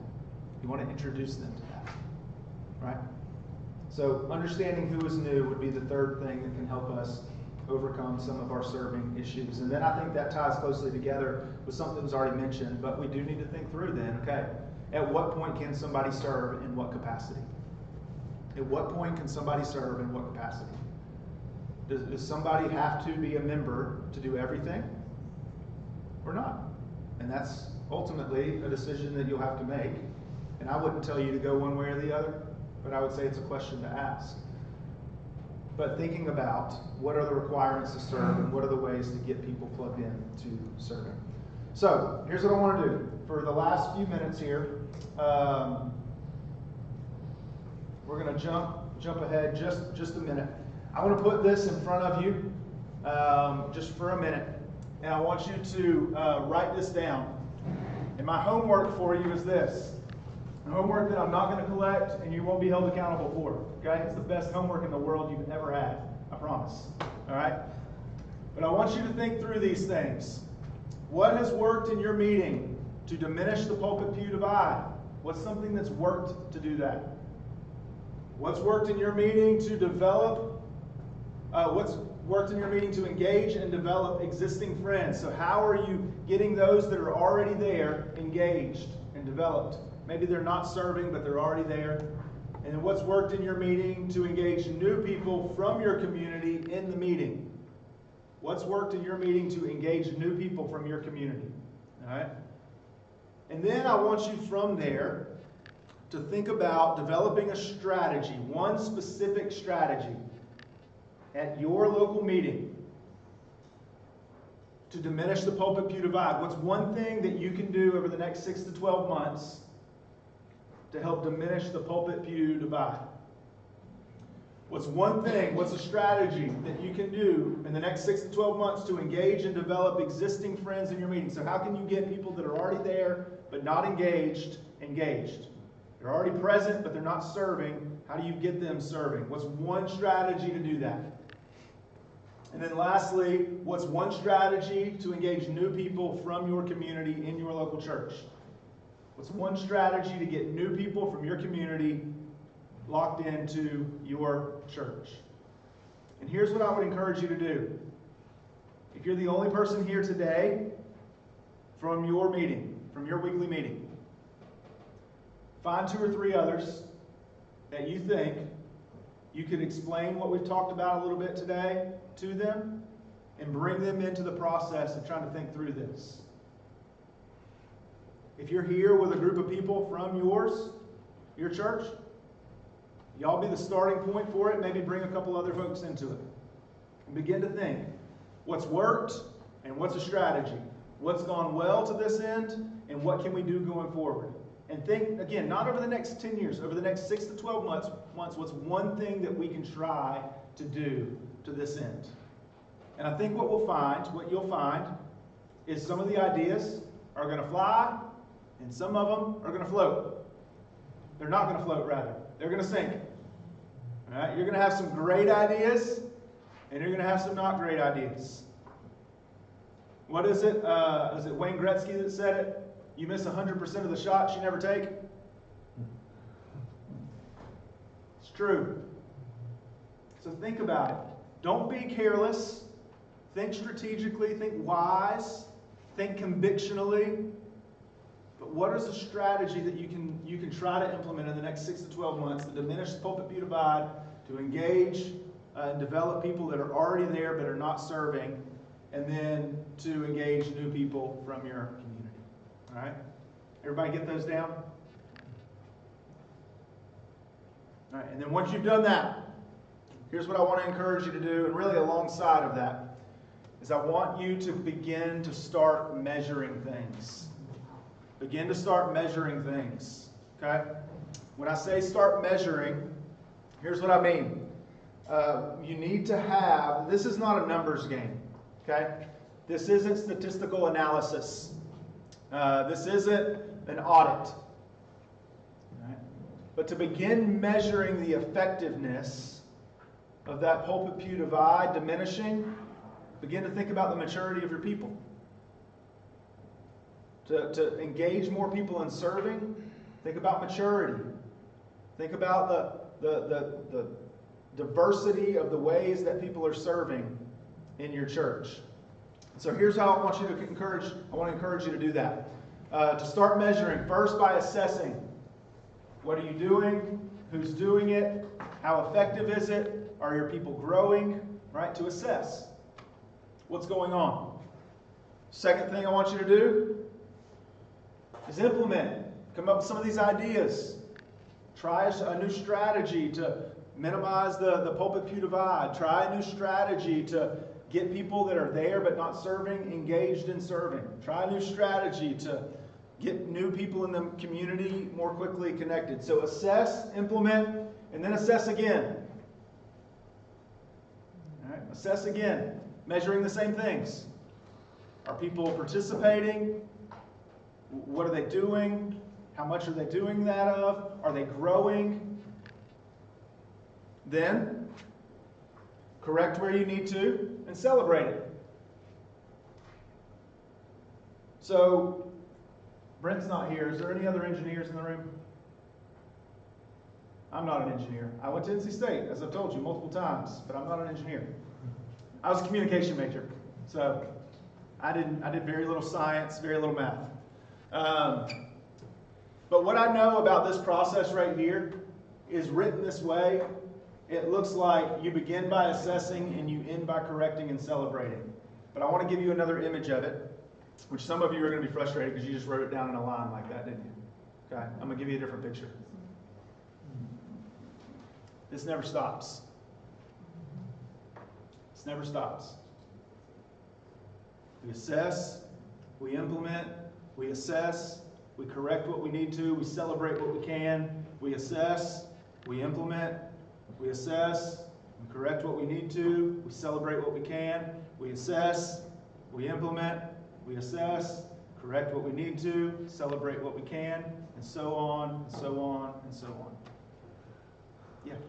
The old 4-H mantra was plan, do, review. There it is. Plan, do, review.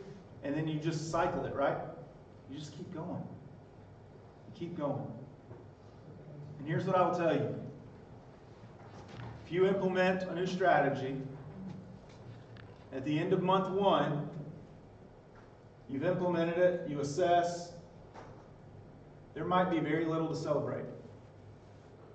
There might be quite a bit to correct. But I would encourage you, go again.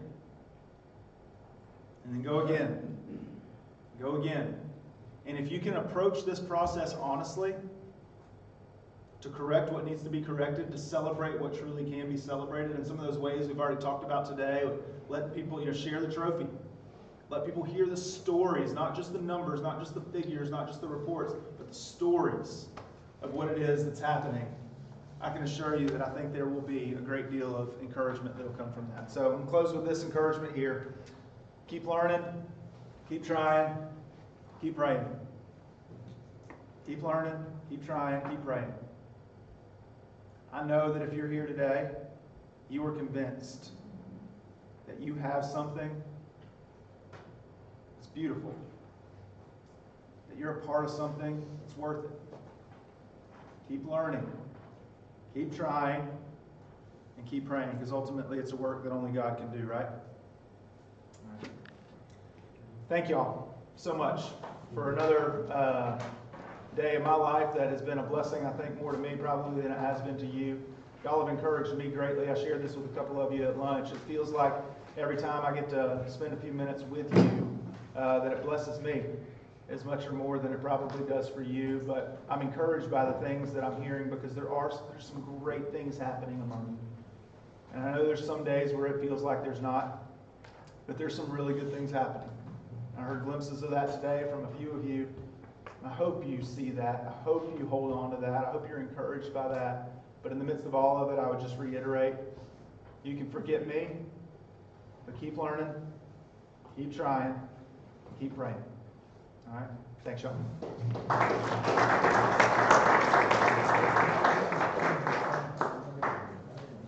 Thank you for coming, each and every one of you. It's been a great workshop.